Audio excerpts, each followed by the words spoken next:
जी नाज़रीन अस्सलाम वालेकुम। हम श्री यूट्यूब चैनल जे प्रोग्राम सूरत हाल में अवां खे भलीकार। नाज़रीन कुछ लेटेस्ट ॻाल्हियूं आहिनि ऐं कुझु हिकु ॿ ॾींहं पहिरीं जूं ॻाल्हियूं आहिनि। जनरली जॾहिं उन्हनि ते ॻाल्हाईंदासीं ऐं पोइ सिंध हुकूमत जो हिकिड़ो अहसन क़दम आहे, हिकिड़ो त वाक़ई अहसन क़दम आहे ऐं ॿियो उन खां वधीक अहसन क़दम आहे, उन ते पाण रोशनी विझण जी कोशिशि कंदासीं। पहिरीं ॻाल्हि इहा आहे त अॼु PM साहब सां जेके शुगर इंडस्ट्री सां वाबस्ता सनअतकार आहिनि या एक्सपोर्टर आहिनि उन्हनि मुलाक़ात कई आहे ऐं उन्हनि इहो ज़ोर ॾिनो आहे त असां वटि पाकिस्तान में हिन वक़्तु खंडु वाफ़र मिक़दार में आहे, इनखे असांखे एक्सपोर्ट करण जी इजाज़त ॾिनी वञे ऐं जेकॾहिं न ॾींदो त पोइ जेको नेक्स्ट ईयर क्रशिंग थींदी असां करे कोन सघंदासीं, छो त असां वटि खंड जो एतिरो स्टॉक मौजूदु आहे। ठीकु आहे, गवर्नमेंट उन्हनि खे चयो आहे तव्हां असांखे लिखत में ॾियो त तव्हां जे एक्सपोर्ट करण सां जेको रेट हिन वक़्तु हले थो पियो 140 पर kg उन ते को बि असरु न पवंदो। इहा ॻाल्हि उहे लिखी ॾियण लाइ तयारु न आहिनि। हाणे हिते अचे थो गवर्नमेंट जो किरदारु ऐं उहो ज़रूरु अचणु खपे। जीअं ॾिसो कणिक जे मसइले में हींअर वीचारो जेको काश्तकार आहे, नंढो ज़मीनदार आहे, उहो भोॻे पियो न। तव्हांजी कणिक जो बम्पर क्रॉप थियो आहे ऐं तव्हां जेको सरकारी रेट आहे उन ते केरु वठण लाइ तयारु कोन्हे को। कल्ह जी पोज़ीशन इहा हुई त जेका 100 किलो जी बैग आहे न, बोरी आहे, उहा 7000 में वञे पई, पर अटो असांखे अॼु बि 110 रुपया मिले थो पियो। इते गवर्नमेंट जो असांखे नज़र अचे पियो त हुनजी का बि माण्हू आम माण्हू ताईं जेका सहूलियत पहुचणु खपे उहा कोन थी पहुचे पई। जेकॾहिं खंड सां बि ईअं ई थींदो त पोइ इहा वॾी ज़्यादती हूंदी। सनअतकार खे तव्हां भली इजाज़त ॾियो त खंड खे ॿाहिरि एक्सपोर्ट करे, पर तव्हां पहिरीं स्टॉक पंहिंजो ॾिसो त आहे केतिरो ऐं असांजी कंज़म्पशन नवंबर महीने ताईं, छो त नवंबर में क्रशिंग शुरू थींदी आहे ऐं जेका नई खंड ईंदी आहे मार्केट में उहा डिसंबर में ईंदी आहे। त डिसंबर ताईं जेके असां वटि हिन वक़्तु तक़रीबन 7 महीना थियनि था पिया, उहो स्टॉक मौजूदु आहे। उन खां पोइ वाफ़र स्टॉक खे तव्हां भली एक्सपोर्ट करे छॾियो, एक्सपोर्ट करणु कोई ॾोह कोन्हे को। पर ईअं न थिए त पोइ सुभाणे या जॾहिं क्रशिंग सीज़न अचे त वरी वीचारो काश्तकार वरी परेशान हुजे, माना जेको फसल पोखे उहो भोॻे। ईअं न थियणु खपे। सिर्फ़ु फ़ाइदो सनअतकार खे न पवे, सभु फ़ाइदा सनअतकार खे पवनि था। सब्सिडाइज़ उनखे कयो थो वञे, एक्सपोर्ट में उनखे ॾिनी थी वञनि, फैसिलिटीज़ ॾिनी थी वञनि, वरी जेकॾहिं इम्पोर्ट करे त उनखे ॾिनी थी वञे। हितां जो जेको मेन आहे 70% असांजे जेको रोज़गार जो ज़रियो आहे उहा ज़राअत आहे पूरे मुल्क जी। उन तरफ़ हुकूमत जो वधि खां वधि ध्यानु हुजणु घुरिजे। ॿी ख़बर जेका हले पई त जेको तर्जुमान आहे रऊफ़ हसन, उन ते जेको अटैम्प्ट कयो, उन जे लाइ जेके आहिनि असांजा PTI जा तर्जुमान जेके ॿिया आहिनि या मीडिया तर्जुमान आहिनि, उन्हनि त हाणे हदि करे छॾी आहे ऐं हाणे त अहिड़े क़िस्म जा मिसाल ॾियनि था पिया। सिधो चवंदा त इहो कमु इस्टेब्लिशमेंट करायो आहे ऐं चवंदा जेकॾहिं ॻाल्हि हाणे हिजड़नि ताईं पहुती आहे, खुसरनि ताईं पहुती आहे त पोइ इमरान ख़ान सां ठाह करे वठो। इन जो ॿियो रुख़ ॾिसूं था। ॿियो रुख़ इहो आहे त हमाद अज़हर खे हुकुम तहत पार आई वियो आहे, अची वियो आहे। हाणे उहो ज़ाहिर थियो, लिकल किथे हुयो का ख़बर कोन्हे का, कंहिं लिकायो का ख़बर कोन्हे का। उहो जॾहिं ॿाहिरि आयो आहे त हाणे लामाला उन खे तर्जुमान PTI करण जी तयारी थिए पई। हाणे जॾहिं उहो तर्जुमान PTI थींदो त जेको हिन वक़्त जो तर्जुमान आहे रऊफ़ हसन, उनखे हिकिड़ो पासो वठिणो पवंदो। ॿी तरफ़ इहा थ्योरी हले पई त हाणे तव्हां सोचे वठिजो त छा जॾहिं इस्टेब्लिशमेंट जी ऐं PTI जी सिधी पाण में हिकिड़े क़िस्म जी लफ़्ज़ी जंग हले पई ऐं उन में जेकॾहिं PTI जे कंहिं बि नाले वारे अॻुवाण ते हमिलो थींदो त उन जो असरु त इस्टेब्लिशमेंट तरफ़ वेंदो ऐं वञे पियो। त छा इस्टेब्लिशमेंट एतिरी बेवकूफ़ आहे? इहे कुझु सुवाल आहिनि, जवाबु तव्हां पाण तलाश करे वठिजो। ॿी ॻाल्हि जेका असांजी मीडिया ट्विस्ट ॾिए पई, काल्ह रऊफ़ हसन चयो त मुंहिंजे मर्ज़ी मुताबिक़ FIR न कटी आहे। जेको आबपारा थाणो आहे पुलिस जो, इस्लामाबाद पुलिस जो, ऐं इन FIR खे मां नथो मञां। उनजो वर्जन आहे।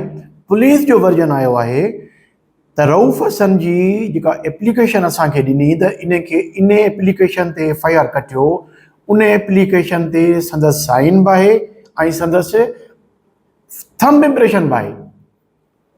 हाणे उहा जेका एप्लीकेशन असां वटि पई आहे उन जे लफ़्ज़ ब लफ़्ज़ मुताबिक़ असां FIR कटी आहे। त उहा शइ वाज़े थियणु खपे त कूड़ केरु थो ॻाल्हाए, रऊफ़ हसन थो ॻाल्हाए या आपारा थाणे जी पुलिस थी ॻाल्हाए। इहे सभु शयूं आहिनि, इहे हिकु मिंट में वाज़े थी सघनि थियूं। जेकॾहिं पुलिस खे इहा ॻाल्हि कंफर्म आहे त हू FIR ऐं जेका एप्लीकेशन आहे उनखे छो नथी रखे वठे सोशल मीडिया ते, रखणु खपे उनखे। ऐं ॿियो त छा इहे जेके 4 ख्वाजासरा हुया उहे अञा ताईं ज़ाहिर कोन था थियनि पिया, उन्हनि खे सपोर्ट कंहिंजी आहे। काफ़ी शयूं आहिनि जिन खां पोइ ॻाल्हियुनि खे शक थो पवे पियो ऐं आमतौर ते इहो चयो थो वञे त हाणे PTI जो एडवांसमेंट अचे पई ऐं एस्टेब्लिशमेंट बैकफुट ते वञे पियो। असांखे इहो नज़र कोन थो अचे पियो। इहो ज़रूरु आहे त हींअर जेको अदलिया में PTI जो जेको टिल्टेड माण्हू वेठो आहे उहो खुली साम्हूं अची वियो आहे। पर उनजे साम्हूं पार्लियामेंट जेको सुप्रीम इदारो आहे उहो बि पंहिंजी पोज़ीशन खे असर्ट करे थो पियो। तव्हांखे यादि हूंदो त 2014 में जॾहिं धरणो हणी ऐं अची वेठो हुयो इमरान ख़ान ऐं ताहिरुल क़ादरी, जेको ताहिरुल क़ादरी ॿुधाए पियो त असांखे उन वक़्त जे एस्टेब्लिशमेंट जो आशीर्वाद हासिलु हुयो, ओपन चवे थो न पियो। उन वक़्त में बि पार्लियामेंट जो हिकिड़ो बहितर किरदारु हुयो त उन पार्लियामेंट जी पावर खे असर्ट करायो हुयो ऐं हींअर पार्लियामेंट उहो किरदारु अदा करणु वञे पई, करणु खपे उनखे। सभिनी खां वधीक सुप्रीम इदारो पार्लियामेंट आहे ऐं पार्लियामेंट खे फ़ैसिलो करिणो आहे त मुल्क में पॉलिसी कहिड़ी हलंदी, कानून कहिड़ो हलंदो। चंद माण्हुनि जी चवण ते उहा शइ न हलंदी एसिताईं जो हाणे ओपनली उन्हनि जज साहबनि जा नाला वठी ऐं उन्हनि खे पार्लियामेंट में जीअं जो तीअं क्रिटिसाइज़ कयो थो वञे। हाणे ॾिसणो इहो आहे त जॾहिं कंटेम्प्ट ऑफ कोर्ट जी जेका सुनवाई हूंदी उहे उते पार्लियामेंट उहे छा था चवनि, अचे कहिड़ा सुवाल रखनि था, इहे ॻाल्हियूं ॿुधाइनि था। त जॾहिं इस्लामाबाद में आयो हुयो बानी PTI वठी जुलूस ऐं पोइ वरी वणनि खे बाहियूं लॻियूं हुयूं, उन वक़्त में जॾहिं उन्हनि खे चयो वियो त तव्हां हिन लेवल खां G9 खां अॻिते तव्हां न ईंदो त पोइ उन्हनि खे कहिड़नि 2 जज साहबनि जूं फ़ोनूं आयूं हुयूं, जंहिंजे लाइ फैसल वाडवा चवे थो त हिकिड़ो रिटायर थी वियो आहे, हिकिड़ो हिन वक़्तु सुप्रीम कोर्ट जो जज आहे। त छा फैसल वाडा उन जज जो सिटिंग जज जो नालो खणंदो त उनजी फ़ोन आई हुई, ऐं जेकॾहिं उनजी फ़ोन आई हुई त पोइ उनखे साबित करणु को वॾो मसइलो ई कोन्हे को। इहे सभु शयूं हाणे क्लियर थियणु खपनि, पर इहे क्लियर छो नथियूं थियनि पयूं, इहे वॾा सुवाल आहिनि। हाणे मीडिया ते कदगन लॻाइण जूं ॻाल्हियूं कयूं थियूं वञनि। जेको हिकिड़ो बिल पास कयो आहे पंजाब असेंबली, छा कूड़ खे प्रोमोट कयो वञे, सुवाल आहिनि। छा कंहिं ते इल्ज़ाम तराशी कई वञे, सुवाल आहे। छा कंहिंजे लाइ बिना सबूत जे ॻाल्हि कई वञे, मुबैना तौरु चई उनजो पटको लाहियो वञे, इहे सुवाल आहिनि। त उन्हनि खे रोकियो न वञे। जीअं पूरी दुनिया में हिकिड़ो डिफेम लॉ आहे, डिफॉर्मेशन जो लॉ आहे, त उन ते सख़्तु क़िस्म जो कानून हूंदो आहे। असां वटि त 10-10 साल हले थो। इहे कोर्टूं आहिनि जेके हिकिड़े वक़्तु अधु कलाक में 50 ज़मानतूं ॾियनि थियूं ऐं ॿिए पासे 10 साल हलाइण खां पोइ बि केस जो फ़ैसिलो कोन थियूं कनि ऐं पोइ चवनि था तव्हां असांखे चओ बि न, असां सेक्रेट काउज़ आहियूं। सो हाणे जॾहिं असां हींअर एतिरो खुली इदारा अची विया आहिनि ऐं पार्लियामेंट बि खुली आयो आहे, त असां चाहियूं था त हाणे ॻाल्हियुनि खे अंडर कवर न रखियो वञे, ॻाल्हियूं वाज़े थियणु खपनि। जेके ॾोही आहिनि उन्हनि ते ॾोह रखियो वञे, सज़ा ॾियणु पोइ जी ॻाल्हि आहे। सच खे हाणे प्रोमोट कयो वञे। कूड़ ॾाढो प्रोमोट थियो आहे। इन कूड़ जे प्रोमोशन जे तहत, मीडिया जे ट्विस्ट जे तहत असां हिन पोज़ीशन ते पहुता आहियूं। जेको बि इदारो, जंहिं बि इदारे पंहिंजा हथ इन कोयले जे कारोबार में कारा कया आहिनि, उनखे हाणे साफ़ करण जी ज़रूरत आहे। हाणे ॻाल्हि कयूं था पंहिंजे सूबे सिंध जी, उते 2 शयूं थियूं आहिनि। हिकिड़ी त जेको असां वटि अमेरिका जो सफ़ीर आहे डोनाल्ड ब्लूम, हिकिड़ो त डोनाल्ड लू, उन जी ॻाल्हि पाण कोन था करियूं, पर डोनाल्ड ब्लूम जी ॻाल्हि था करियूं। उन अॼु कराचीअ में जेको हितां जी असांजी आहे सिहत जी वज़ीर साहिबा अज़रा पेचो साहिबु, उन सां गॾिजी ऐं हिकिड़ो प्रोग्राम लॉन्च कयो आहे त जेका TB उन जे रोकथाम जे लाइ उन्हनि हिकिड़े 5 साला मनसूबो ॾिनो आहे। बहितर कमु आहे। दुनिया में हिन वक़्तु पाकिस्तान 5 नंबर ते आहे जिते TB जा पेशेंट वधीक आहिनि ऐं हुननि $90 लख जी चङी ख़ासी रक़म, जेका पाकिस्तानी रुपयनि में 2.5 अरब रुपया थिए थी, 5 साला प्रोजेक्ट उन्हनि ॾिनो आहे त जंहिंमें माण्हुनि ताईं इंफॉर्मेशन ॾिनी वेंदी ऐं उन्हनि खे टेक्निकली जेके तव्हांजा डॉक्टर आहिनि उन्हनि खे उहे सभु शयूं ॿुधायूं वेंदियूं त हींअर इन इलाज जे लाइ कहिड़े क़िस्म जा तरक़ी याफ़्ता मुल्कनि वटि उन जा उपाउ वरिता था वञनि पिया। इहो बहितर क़दम आहे। पर सिंध हुकूमत खे जॾहिं असां पर चवंदा आहियूं न, त असल में असां पहिरीं शइ खे सम्झो कि डिग्रेड कंदा आहियूं, असां ईअं कोन था करियूं पिया। इहो कमु आसान आहे। जेकॾहिं 5 सालनि में माना 50 करोड़ रुपया सिंध गवर्नमेंट अमेरिका जे ताउन सां करे पई पंहिंजे सूबे जे लाइ, त बहितर क़दम आहे। पाणी जे मसइले खे ॾिसणु खपे, छो त पाणी जो मसइलो बि जेको ख़राबु पाणी माण्हू पीए थो न पियो असां वटि, उन जे करे इलाही सारा माण्हू वीचारा भोॻनि था पिया। हाणे ॿी ॻाल्हि जेका करियूं पिया उहा बि हिकिड़े क़िस्म जी चइबो आहे न त हलड़ी हल पुछकारी। तव्हां चवंदो कहिड़ो मिसाल खणी आयो आहे। हिकिड़ो जेकॾहिं तव्हां पूरो सिस्टम खे, पूरे समाज खे ग़लति करे छॾियो हुजे ऐं तव्हां हिकिड़ो नंढड़ो हिकिड़ो खणी अचो उन जे लाइ त असां हीउ कमु कंदासीं, समाज बहितर थी वेंदो, उन ते मज़ाक़ थींदी आहे। असांजो जेको हिन वक़्त जो सीनियर मिनिस्टर साहिबु आहे न, मोहतरम शर्जील इनाम मेमण, उहो हिकिड़ी ॻाल्हि खणी पियो अचे ऐं जंहिं ते हींअर ॻाल्हियूं थियनि पियूं। इहा लेटेस्ट न्यूज़ आहे जेका तव्हां सां शेयर था करियूं। हू चवे थो त असांजी यूनिवर्सिटीज़ में, असांजे कॉलेजनि में जेके शागिर्द आहिनि उहे नशो वापराइनि था। हूंदो ऐं आहे बि। पोइ छा कजे, पोइ उन्हनि जी रोकथाम उन मौसूफ़ इहा सम्झी आहे त जेके बि यूनिवर्सिटीज़ आहिनि सिंध जूं ऐं जेके कॉलेजिस आहिनि, उन्हनि शागिर्दनि जो टेस्ट वरितो वञे, ब्लड टेस्ट। जीअं तव्हां ॾिठो हूंदो न त खिलाड़ियुनि जे लाइ हिकिड़ो उन डूप टेस्ट कराईंदा आहिनि त छा हिननि खे अहिड़े क़िस्म जी मेडिसिन त न वरिती आहे जंहिंसां वक़्ती तौर ते ताक़त वधी वेंदी आहे न माण्हू जी, त उहे पंहिंजी गेम्स में परफॉर्मेंस वधीक बहितर कंदा आहिनि, वक़्ती तौर ते उन में बूस्ट अची वेंदो आहे। ऐं पोइ जेकॾहिं परफॉर्मेंस एवरेज खां मथे हूंदी आहे त पोइ जेके दुनिया लेवल ते जेके आहिनि, जेके कराइनि था मुक़ाबला रांदियुनि जा, उन्हनि खे जेकॾहिं शक पइजी वेंदो आहे त हिन खिलाड़ी को अहिड़ी ड्रग वरिती आहे जंहिंसां वक़्ती तौर ते हिन में ताक़त घणी अची वई आहे ऐं हिन जी परफॉर्मेंस बहितर थी वई आहे, जेकॾहिं उन जी ब्लड टेस्ट वरिती वई ऐं उन जी पॉज़िटिव आई, त पोइ उनखां उनखे मिलियल तमगा वापसि वरिता वेंदा आहिनि ऐं उन खे कुझु वक़्त जे लाइ बैन कयो वेंदो आहे। अहिड़े क़िस्म जी असांजी ब्लड टेस्ट वरिती वेंदी, अञा प्रोपोज़ड आहे। ऐं पोइ जेकॾहिं उहे शागिर्द जी उहा पॉज़िटिव आई त उन जे वालिदेन खे घुराए ऐं उन्हनि खे चयो वेंदो त तव्हांजो ॿार कॉलेज में या कॉलेज खां ॿाहिरि नशो इस्तेमालु थो करे। अॼुकल्ह आइस जो नशो तमामु घणो वञे पियो।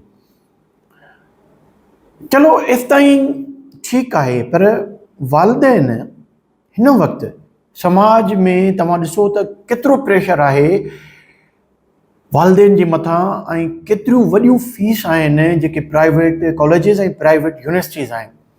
पंहिंजे ॿार खे जॾहिं हू मोकिलनि था उहे माइट, त पोइ कीअं उन्हनि जे लाइ जेके पंहिंजा रॉन्ग और राइट मीन्स हथ कनि था त जीअं उन्हनि जी जेके फीस आहिनि उन्हनि कॉलेजिस जूं, उन यूनिवर्सिटीज़ जूं, उहे भरनि। हाणे उहे फीस भरनि यूनिवर्सिटीज़ जूं या पंहिंजे ॿार जे मथां 24 आवर्स चेक रखनि, उहो कमु त यूनिवर्सिटीज़ जो आहे, उहो कमु त कॉलेजिस जो आहे। उहे ॾिसनि त कहिड़े ॿार जी परफॉर्मेंस बहितर आहे, कहिड़ो ॿार टीचर खे ख़बर पइजी वेंदी आहे त हीउ ॿार अख़लाक़ियात खे केतिरो टच पियो करे ऐं केतिरो आउट थो वञे पियो। नशे ॿार जा जेके सिम्पटम्स हूंदा आहिनि उहे त ज़ाहिर थी वेंदा आहिनि। ऐं उहो जॾहिं ॿार या उहो शागिर्द नौजवान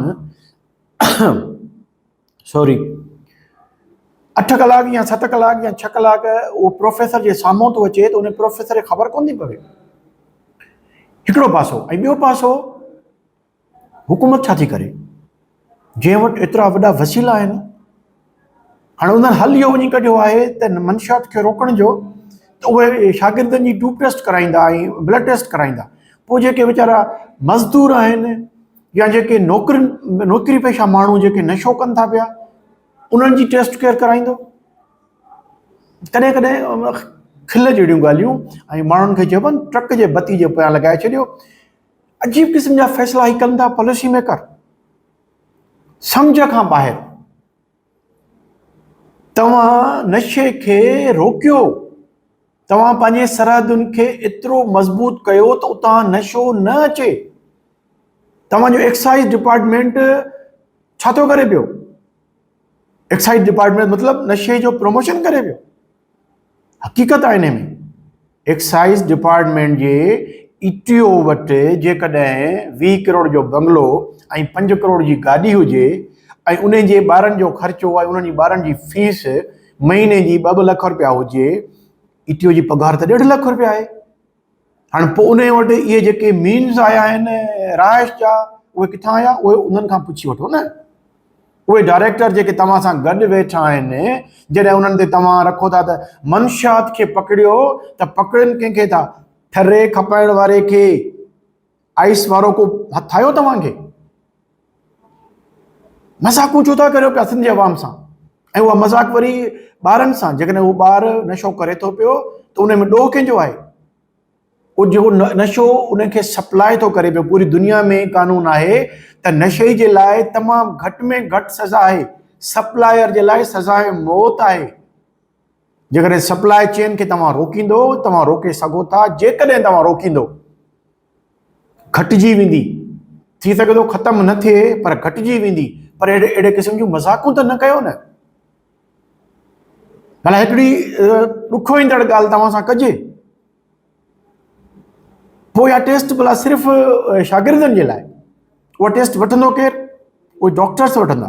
उन्हनि डॉक्टर्स जी कराए वठो ब्लड टेस्ट। छा उहे नशो कोन था इस्तेमालु कनि? अल्कोहल न आहिनि? छा उहे ऑफिसर?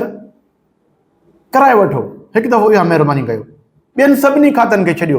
पुलिस ऐं एक्साइज़ जे जेके आला ऑफिसर आहिनि न, 17 स्केल खां मथे हेठियुनि खे बि छॾियूं था। करायो टेस्ट उन्हनि खां। उन मां तव्हांखे केतिरा मिलनि था? उन्हनि जे ब्लड में नशो आहे। पोइ छा कयो उन्हनि खे? अञा ॾुखो ईंदड़ ॻाल्हि, कराए वठो MPS जी ऐं मिनिस्टरनि जी ब्लड टेस्ट। कराए वठो सेक्रेटरीज़ जी ब्लड टेस्ट। ॾिसो अछा कारा पधरा थी वेंदा। सभिनी खे ख़बर आहे त नशो कीअं थो अचे, केरु थो इनखे सप्लाई करे, केरु इन जा बेनिफिशरीज़ आहिनि। तव्हां बजाए उहे कमु करण जे ऐं मज़ाक़ूं था कयो। न कयो मज़ाक़ूं। सिंध जो अवाम एतिरो बेवकूफ़ कोन्हे को जेतिरो तव्हां उनखे सम्झो था पिया। जेकॾहिं तव्हांखे मंशियात रोकणी आहे, रुकजणु खपे। त पोइ उन जे लाइ जेके जीनियन स्टेप्स आहिनि उहे तव्हां वठो। अचो त सही शहरनि में, घुमो त सही बिना तव्हां पंहिंजे प्रोटोकॉल जे। मैनपुड़ी केतिरी थी खपे? केतिरा पैसा वञनि था पुलिस खे? हर मंडणी ते मैनपुड़ी मिले थी। अचो।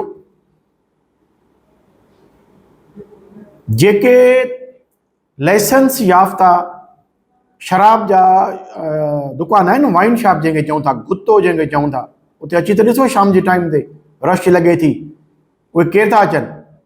छा उहे हिंदू कम्यूनिटी जा या क्रिश्चियन कम्यूनिटी जा? 95% मुस्लिम माण्हू अचनि था जेके उतां शराब वठनि था। उन्हनि खे तव्हां रोकियो कोन था। हलिया आहियो तव्हां टेस्ट कराइण, ब्लड टेस्ट कराइण शागिर्दनि जी। ईअं न करियो। हक़ीक़तुनि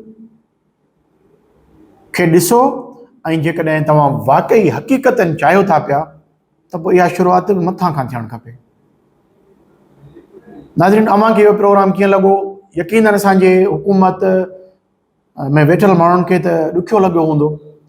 अव्हां जे फीडबैक जा असांखे इंतज़ारु हूंदो आहे। उहो फीडबैक तव्हां असांखे ज़रूरु ॾींदा करियो।